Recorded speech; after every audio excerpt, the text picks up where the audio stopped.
చంద్రుడు ఒక సరోవరంలో ప్రతిబింబిస్తూ ఉంటాడు చీకట్లో. అలలు కదులుతుంటాయి. మెల్లిగా కదులుతున్న అలలకి చంద్రబింబం కూడా కదులుతున్నట్లుగా అనిపిస్తుంది. నిజంగా చంద్రబింబం కదిలిందా? కదలలేదు. అసలు చంద్రబింబం అలాగే ఉంది. నీరు కదలిక వల్ల ప్రతిబింబం కదిలినట్లు మీకు కనపడుతోంది. కదిలినది నీరు తప్ప కదిలినది ప్రతిబింబము కాదు. అలాగే అజ్ఞానము చేత తాదాత్మ్యమును పొంది ఈ దేహము తానన్న భీతి ఎక్కువై ఆ భీతియే మృత్యువు. కాదు కాదు, నేను ఎప్పుడూ ఉండే ఆత్మని, అది తెలుసుకుంటోంది, అది తెలుసుకుంటున్నది నేను, అది ఎప్పుడూ ఉంటుంది, దానికి మృత్యువు లేదు. ఇది పడిపోతున్నప్పుడు కూడా ఇది పడిపోతోందని అది సాక్షిగా తెలుసుకుంటుంది.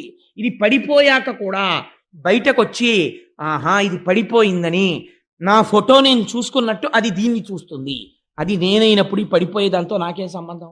అది పడిపోతుంది, అది సహజం, దానికి మృత్యువు, నాకు మృత్యువు లేదు అని అంగీకరించగలిగి అలా నిలబడగలిగితే మాయ తొలగినది. కానీ అది నేను చెప్పేసినంత తేలికని మీరు అనుకుంటున్నారేమో, అదంత తేలిక వెంటనే పట్టేసుకుంటుంది.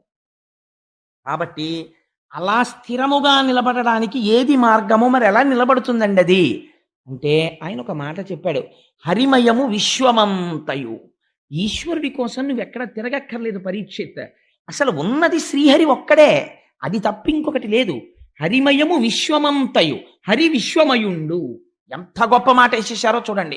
విశ్వము హరి, హరి విశ్వము, ఇంకొక పదార్థం ఏం లేదు, ఉన్నది ఒకటే, ఒకటే రెండుగా అలా ఇలా కనపడుతోంది. శుకుడు ఒక ఉపమానం కూడా చెప్పాడు. ఇలా చూసినప్పుడు నా ఎదురుగుండా కూర్చున్న తల్లి ఒక్కరు కనపడతారు. నేను నా గుడ్డుని ఒక వేలుతో ఇలా పొడిచాను అనుకోండి, నా ఎదురుగుండా కూర్చున్న ఆవిడ రెండు కింద కనపడతారు. నా వేలితో గుడ్డుని ఇలా పొడవడం వల్ల నా ఎదురుగుండా ఉన్న వ్యక్తి రెండుగా కనపడినట్టు, అజ్ఞానము చేత లోకములో ఈశ్వరుడు, లోకము ఇంకా ఇంకా ఇంకా ఇంకా అలా కనపడుతున్నాయి. కానీ జ్ఞాననేత్రము చేత చూస్తే ఉన్నదొక్కటే.